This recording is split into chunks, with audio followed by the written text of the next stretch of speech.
So this morning I got to thinking maybe I should do some sort of Medal of Honor video, as I do sometimes, and I'm thinking, what should the gimmick be? And then I think, hey, I wonder how many Medals of Honor have actually been won on Memorial Day, or, in the case of our first two entries here, the date that would have been Memorial Day if there had been such a thing as Memorial Day at the time. The answer is 6, in any event. 2, as mentioned, from the War of Dastardly Yankee Aggression. 1 from the Philippine-American War, 1 from the Second World War, 1 from Korea, 1 from Afghanistan. And since we're going to go in ascending chronological order here, bear in mind that Medal of Honor actions ain't what they used to be, and Medal of Honor citations have increased rather markedly in quality over the years as the standards for the award have become more restrictive, as you know. And it's not so much that they used to be too cavalier about passing the thing out as much as it's just a function of the fact that there were no other medals for valor or gallantry that existed. And there were no particular standards for awarding the one that did, which will immediately become clear when we meet the first guy on this list, Corporal, later Second Lieutenant, Jesse T. Barrett, Company H, 3rd Minnesota Volunteer Infantry Regiment, who received the nation's highest, and at the time only, decoration for valor for his actions near Duck River, Tennessee, on Monday, 25 May 1863, when he was sent by himself to reconnoiter the area and happened upon 2 rebel officers, whom he proceeded to disarm and hold hostage for a full 8 days, which is the impressive part in this story, I think. Which had to have been pretty embarrassing for the 2 officers spending a week as the prisoners of a corporal. And let's read out Corporal Merrick's Medal of Honor citation. Quote, "While on a scout, captured single-handed 2 desperate Confederate guerrilla officers who were together and well-armed at the time." End quote. Like I said, they used to put a way, way less effort into writing these things. And you know what? I have already gone and made a liar out of myself. I said we were going to go in ascending chronological order, and then I went and did the 1863 one first before the 1862 one. At any rate, Brigadier General Rufus Saxton, Greenfield, Massachusetts, received the Medal of Honor for his action of Monday, 26 May 1862, when he commanded the defense of Harper's Ferry and successfully turned back the forces of General Thomas Jackson, Stonewall to his friends, in what was probably the biggest tactical setback that Jackson suffered during what was an otherwise rather wildly successful Shenandoah Valley campaign. Harper's Ferry was a strategically crucial location, commanding as it does the confluence of the Potomac and Shenandoah River, so it was a hotly contested location throughout the war. Both sides wanted it very badly. It winds up changing hands several times in the event, and it's the northern high watermark for the Confederacy in terms of locations that they were able to control for any meaningful period of time, which is to say, no, Gettysburg doesn't count. Sorry, Rebs. So here's General Saxton's Medal of Honor citation. And would you believe it is even more concise than Corporal Barrick's? 8 words long, in fact. Quote, "Distinguished gallantry and good conduct in the defense." End quote. And there you have it. The War Department wasn't in a mood for wasting very much ink that day, am I right? Joseph A. Nolan, South Bend, Indiana. Artificer, Company B, 45th Infantry, U.S. Volunteers at Lebo, Luzon, Philippine Islands, Monday, 29 May 1900. Now, first, let's stop and deal with the first question. What the hell is an artificer? Here's what Wikipedia has to say, quote, "An artificer is an appointment held by a member of an armed services force who is skilled at working on electronic, electrical, electromechanical, and or mechanical devices.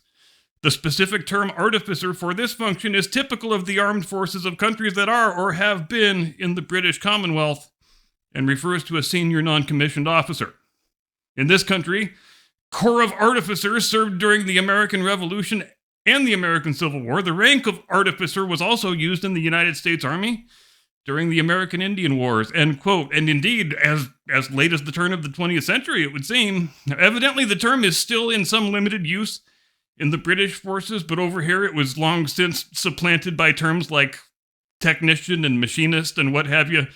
It just feels weird calling the guy Artificer Nolan. Like, can't we just call him Sergeant, please? Anyway, here's his citation.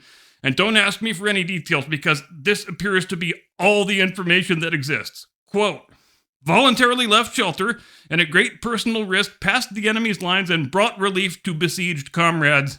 End quote. What kind of risk? Unclear. What kind of relief? Unclear. How many comrades? Unclear. Great job, Mr. Citation Writer. You have really done yourself proud this time. All right, now we're up to World War II, so the citations are going to get a lot better from here out. Captain William W. Galt, Judith Basin County, Montana, 1st Battalion, 168th Infantry Regiment, 34th Infantry Division, earned the Medal of Honor for his action of Monday, 29 May 1944 at Monte Cassino. And let's let the citation do the talking. Quote, "For conspicuous gallantry and intrepidity above and beyond the call of duty, Captain Galt Battalion S3 at a particularly crucial period following 2 unsuccessful attacks by his battalion, of his own volition went forward and ascertained just how critical the situation was. He volunteered at the risk of his life personally to lead the battalion against the objective. When the lone remaining tank destroyer refused to go forward, Captain Galt jumped on the tank destroyer and ordered it to precede the attack. As the tank destroyer moved forward, followed by a company of riflemen, Captain Galt manned the .30 caliber machine gun in the turret of the tank destroyer, located and directed fire on an enemy 77mm anti-tank gun, and destroyed it. Nearing the enemy positions, Captain Galt stood fully exposed in the turret, ceaselessly firing his machine gun and tossing hand grenades into the enemy zigzag series of trenches, despite the hail of sniper and machine gun bullets ricocheting off the tank destroyer. As the tank destroyer moved, Captain Galt so maneuvered it that 40 of the enemy were trapped in one trench. When they refused to surrender, Captain Galt pressed the trigger of the machine gun and dispatched every one of them. A few minutes later, an 88mm shell struck the tank destroyer, and Captain Galt fell mortally wounded across his machine gun. He had personally killed 40 Germans and wounded many more. Captain Galt pitted his judgment and superb courage against overwhelming odds, exemplifying the highest measure of devotion to his country and the finest traditions of the U.S. Army." End quote. Now that is a goddamn good Medal of Honor citation right there, by golly. Private First Class Whit L. Moreland, U.S. Marine Corps, Waco, Texas, Company C, 1st Battalion, 5th Marines, 1st Marine Division, received the Medal of Honor for his actions at Gwacheidong, Korea, on Monday, 29 May 1951. And here's the citation. "For conspicuous gallantry and intrepidity at the risk of his life above and beyond the call of duty while serving as an intelligence scout attached to Company C, 1st Battalion, 5th Marines, 1st Marine Division, in action against enemy aggressor forces in Korea on May 29, 1951. Voluntarily accompanying a rifle platoon in a daring assault against a strongly defended enemy hill position, Private First Class Moreland delivered accurate rifle fire on the hostile emplacement and thereby aided materially in seizing the objective. After the position had been secured, he unhesitatingly led a party forward to neutralize an enemy bunker, which he had observed some 400 meters beyond, and, moving boldly through a fire-swept area, almost reached the hostile emplacement when the enemy launched a volley of hand grenades on his group. Quick to act, despite the personal danger involved, he kicked several of the grenades off the ridgeline, where they exploded harmlessly, and, while attempting to kick away another, slipped and fell near the deadly missile. Aware that the sputtering grenade would explode before he could regain his feet and dispose of it, he shouted a warning to his comrades, covered the missile with his body, and absorbed the full blast of the explosion. But in saving his companions from possible injury or death, was mortally wounded himself. His heroic initiative and valiant spirit of self-sacrifice in the face of certain death reflect the highest credit upon Private First Class Moreland and the United States Naval Service. He gallantly gave his life for his country. Signed, Harry S. Truman. And last on our list, but certainly not least, and the only guy on the list who is currently alive, Staff Sergeant, later Master Sergeant, Leroy Petrie, Santa Fe, New Mexico, Company D, 2nd Battalion, 75th Ranger Regiment, for his action of Monday, 26 May 2008 at Paktia Province, Afghanistan. Citation as follows, quote, "Staff Sergeant Leroy A. Petrie distinguished himself by acts of gallantry and intrepidity at the risk of his life above and beyond the call of duty in action with an armed enemy in the vicinity of Paktia Province, Afghanistan on May 26, 2008. As a weapons squad leader with D Company 2nd Battalion 75th Ranger Regiment, Staff Sergeant Petrie moved to clear the courtyard of a house that potentially contained high-value combatants. While crossing the courtyard, Staff Sergeant Petrie and another ranger were engaged and wounded by automatic weapons fire from enemy fighters. Still under enemy fire and wounded in both legs, Staff Sergeant Petrie led the other ranger to cover. He then reported the situation and engaged the enemy with a hand grenade, providing suppression as another ranger moved to his position. The enemy quickly responded by maneuvering closer and throwing grenades. The first grenade explosion knocked his two fellow rangers to the ground and wounded both with shrapnel. A second grenade then landed only a few feet away from them.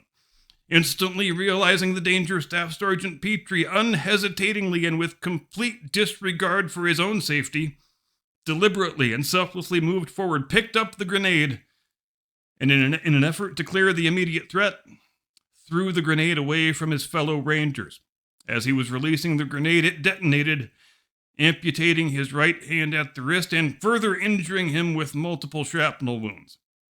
Although picking up and throwing the live grenade grievously wounded Staff Sergeant Petrie, his gallant act undeniably saved his fellow rangers from being severely wounded or killed. Despite the severity of his wounds, Staff Sergeant Petrie continued to maintain the presence of mind to place a tourniquet on his right wrist before communicating the situation by radio in order to coordinate support for himself and his fellow wounded rangers.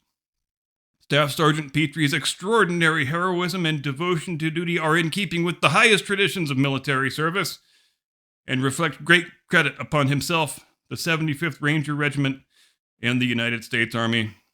End quote. I didn't really have any idea what this list was going to give me, but in the event, I am glad there is one guy on it who is still alive to receive our thanks. So thank you very much indeed, Sergeant Petrie, for your service and your gallantry and intrepidity. And yes, I admit it, I just wanted to say intrepidity one more time. And of course, we honor all those of the fallen whom we can't thank because they're not alive anymore, whether they won any medals or not, because they are the reason that we set aside this day each year. And it is an altogether fitting and proper thing that we do that. That's it for me. See you next time. Get off my lawn.